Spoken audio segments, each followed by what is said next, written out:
Alright, what's up YouTube? We are back, and as promised, we got our final, hopefully, part for our stratocaster build. Our new pickguard, as you can see, I have not opened it yet. We're going to go ahead and open that together, and then I'm going to pause, start taking stuff apart, and we are going to go through swapping the pickguard. So let's just go for it.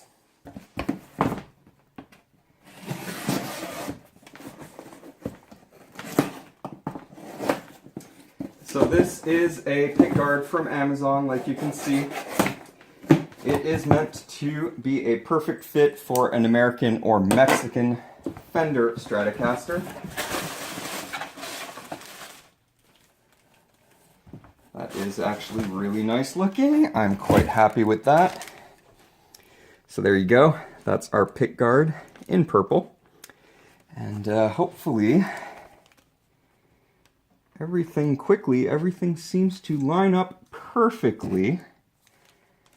So there you go. Fully custom color. This is purple, kind of pearl, I don't know what you'd call it. When I checked again to see if this was delivered, I noticed they've also added a bunch of new colors and they dropped the price by $2. So you can get these for $10 now. They make them for HSS, they make them for 3 single coils, and I think they also make them for any kind of variety of strats that you can get. And like I said, new colors and cheaper price now. So we're going to go ahead, I'm going to pause this now, and we're going to continue and install this, and I'll let you guys know, and actually we'll find out together if it fits perfectly and if everything lines up. So stay tuned. Okay, so continuing, I'm not going to show you guys everything because we did go through this in a previous video, but again, before we start, you're going to want some kind of receptacle to put all the screws and pieces in. Let's keep that handy so you don't lose anything. You are going to need a Phillips head screwdriver.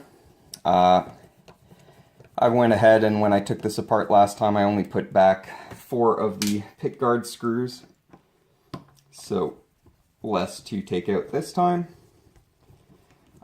And yeah, so basically you want to remove all the screws for your pickguard. If you have the same guitar, there should be 11. Make sure that you got the right screw count for your new pickguard as well. That's how you are going to tell if you have any kind of chance of it lining up. Now, what's going to be a little bit different this time is we're going to have to remove the switch and fully remove all the pots as well, because we're going to be putting those on our new pickguard. So you can start by going ahead and we're going to remove our humbucker here.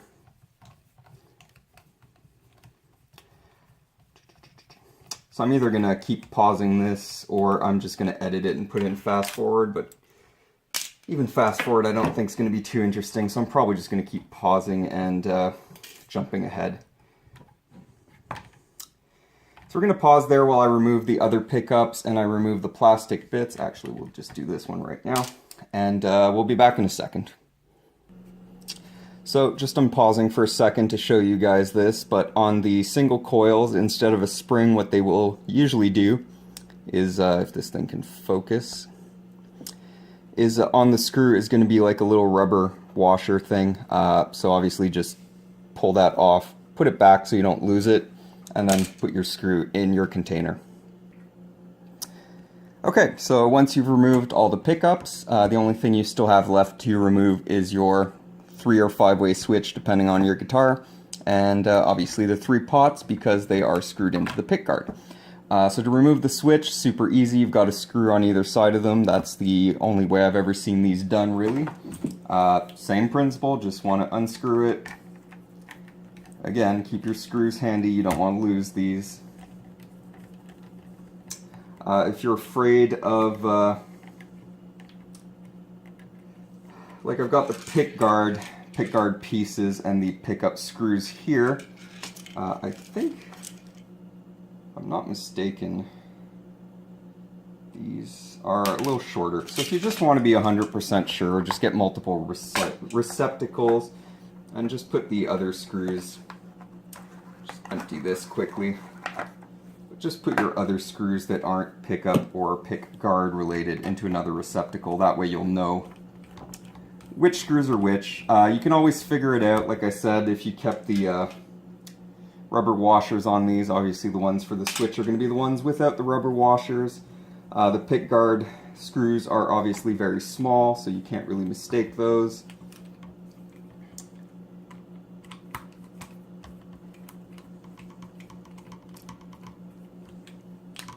Now you want to be semi-careful, I guess, not to flip this around. I mean, I guess at worst, if you flip the switch by accident, you can always just take this apart quickly, but easy way is just look at it. One side will be like plastic and one side will be metal. So metal goes out usually, I believe. I think they're the same on every guitar. So all we have left to remove are these pots. Obviously, we are going to need some kind of wrench to do that, so I'm going to go get that and we'll be back. Okay, so I've already done one, but all you have to do really is grab your wrench or socket or whatever you're using. Just give it one little twist. Maybe two. Until it's loose enough, and then you can pretty much just do it with your fingers. Like so.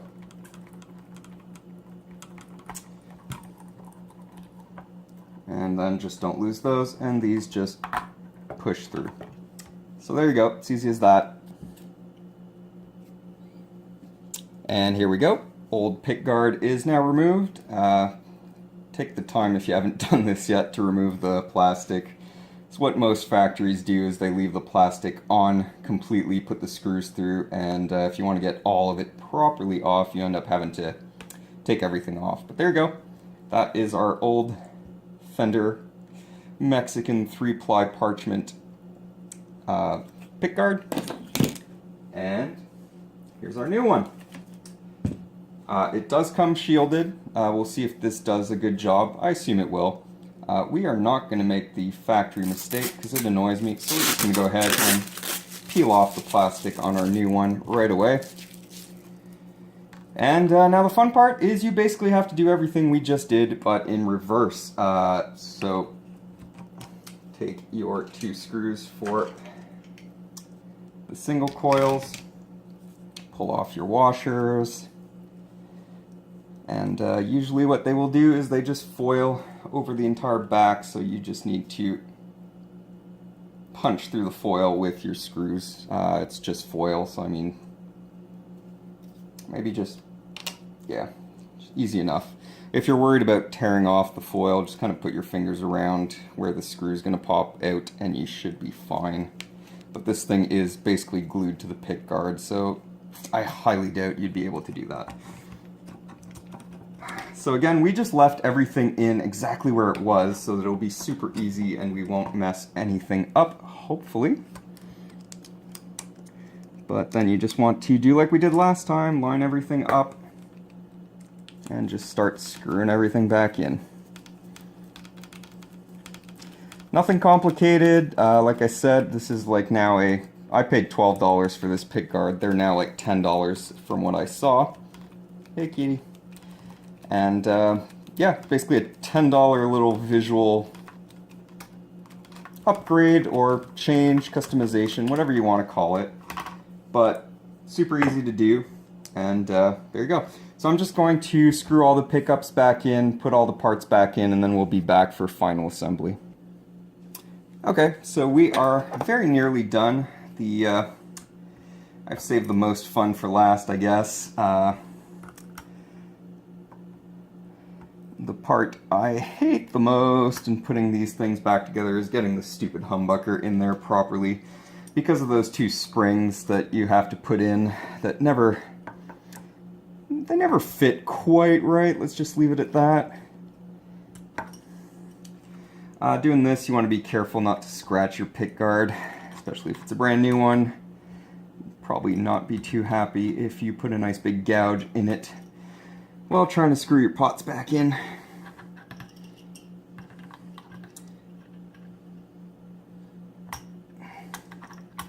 Okay, you are just not wanting to cooperate.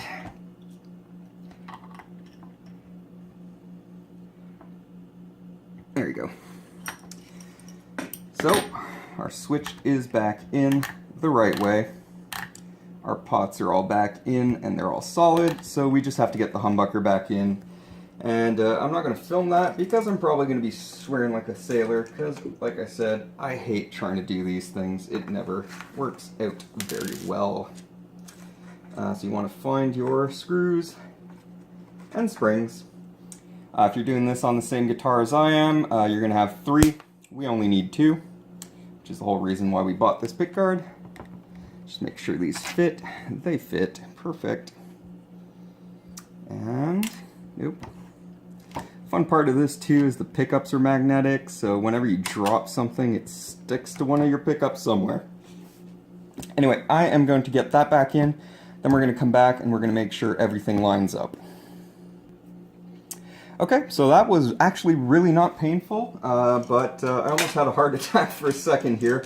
And I quickly realized my little mistake, so just to spare you guys the heart attack, some of these holes might also be foiled over underneath, so you want to just, before you put this down and go, like, especially on a white guitar, because the foil back is white, it's kind of like shit, like half of these fucking holes don't line up. Go ahead, poke the holes, and everything should line up, just looking super quick. And every single hole is actually lining up. So everything is coming out millhouse today, finally, with this damn guitar. So you want to find your 11 screws. If you've not been keeping everything separate like I have, they are going to be the very tiny, rounded top, pointy bottom screws. And you want to make sure all your wiring is in cavities. Something is not right here. Yep, here we go. If the pickguard is not fitting properly, don't force it. Lift it up, look underneath. There is probably some wiring that's where it's not supposed to be. Go ahead, adjust that. And then everything should sit perfectly. If you're doing this on a Squire, I know these pickguards aren't perfect matches, but the wood is so soft on those guitars, and it's a Squire. No offense, but it's a Squire, so just go ahead and poke an extra hole in there. The wood is so soft, you can probably just screw the screw in, to be honest with you guys. I'm gonna go ahead and lift these up a little bit because they are very low. We'll adjust the height to what we want afterwards. I'm just getting this in the general vicinity of what looks good.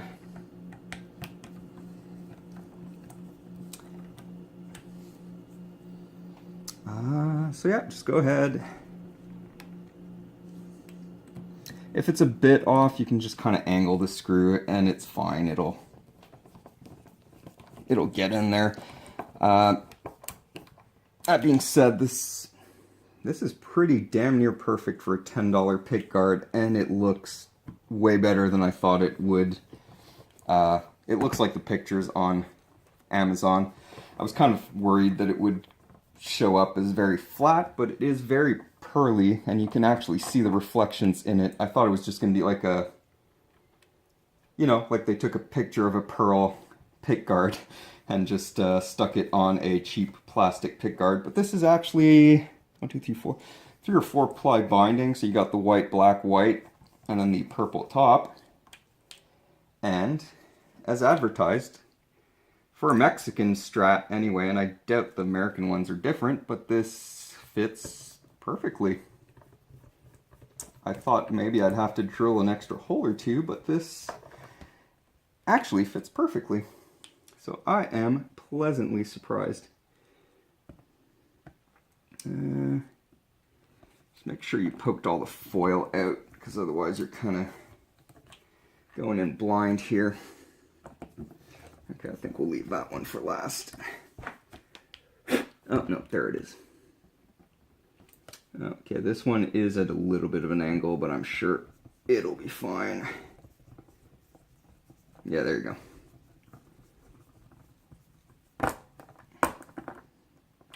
I mean, if you do have to drill a couple of holes, just keep in mind, I mean, as long as the original holes aren't sticking out the sides of the pickguard, unless you guys are planning on changing your pickguard like every couple of months, 1 or 2 extra holes is not a big deal. They'll be hidden. You'll have a hopefully much nicer pickguard than what you started out with. You'll be happier. Your guitar will be more custom to you. Because I mean, who else has a white Strat with Seymour Duncan, black covers, black everything, maple neck, and now a pearl purple pickguard? Not too many people, I would hope and assume, because most people just buy these and leave them bog standard and are perfectly happy with it. Pretty much all my guitars, except for this one, are pretty much completely standard out of the box. To be fair, 2 of them are PRS, which I wouldn't fuck with. The other 2 are Kurt Cobain signatures, so again, I wouldn't fuck with them either because they are signatures, and I got them because they are the Cobain signatures. A little bit of a rant while we finish this up. So what's left? We just need to get this back on. So same as last time, if it doesn't fit one way, 90 degree, it'll fit the other. Make sure all your pots are nice and snug. So again, volume with the 10 about where you want it. I usually kind of angle it that way, but there's no wrong choice. Like I said last time, I don't think anyone actually, unless you're putting a notch or something to remember a setting, but most people just back it off to where they want while listening to it. And here we go. And that is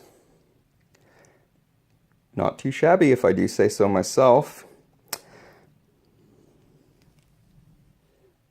So there you go, almost finished. I don't know if I'm going to do a video for the rest. I might just finish up and then do one last video to explain everything I did to this guitar. But here you go. I am very happy with that result. That looks amazing, personally. So there you go. Hope you enjoyed. Hey, what's up? I'm going to add this at the end of the video. Actually, this kind of looks blue in this light, but anyway. I thought of this while I was finishing my setup, and I figured I'd just chuck it at the end just to complement the other video and make sure you guys don't forget anything. So 2 things that I should have mentioned. Seeing as we did do a bunch of soldering, now we're finally putting our strings back on. Before I thought of it when I had put 2 strings on, but honestly I'd suggest put that first string on, plug your guitar into an amp, make sure everything works before we do a full setup and realize it doesn't work and we have to take everything apart. We did test last time without strings, but seeing as we just took everything apart, put it onto a new pickguard, it could have happened that one of the solders kind of came apart a little bit. Secondly, I figured, seeing as I don't think I've ever done this, I would show you guys. Focus! Focus! I would show you guys quickly how to put a string on a guitar with locking tuners. I'm not quite sure what's in the way here. So again, I've already done 2, but you'll get the idea. So grab the correct string, which would be your first step here. So hopefully you know how to string a normal guitar. So the only difference with locking tuners is you're going to want to go ahead and unlock the tuner you're about to put the string through.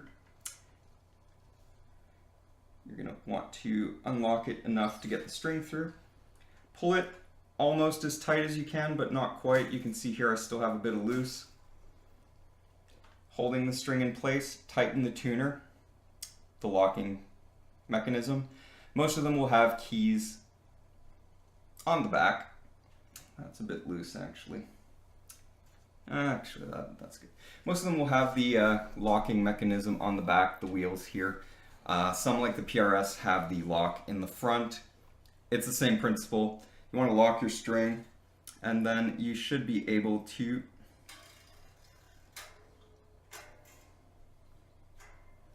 with a minimal of effort get it to pitch, or almost.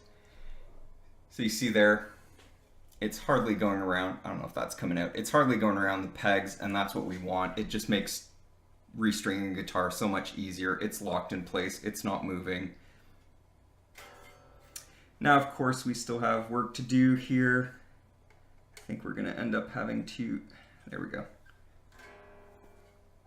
We're still going to do a full setup, but I've already showed you guys how to do that, so we're not going to go through that again, and this should be it. I don't know if I'm going to do anything more to this guitar. If I do, don't worry, there will be more videos.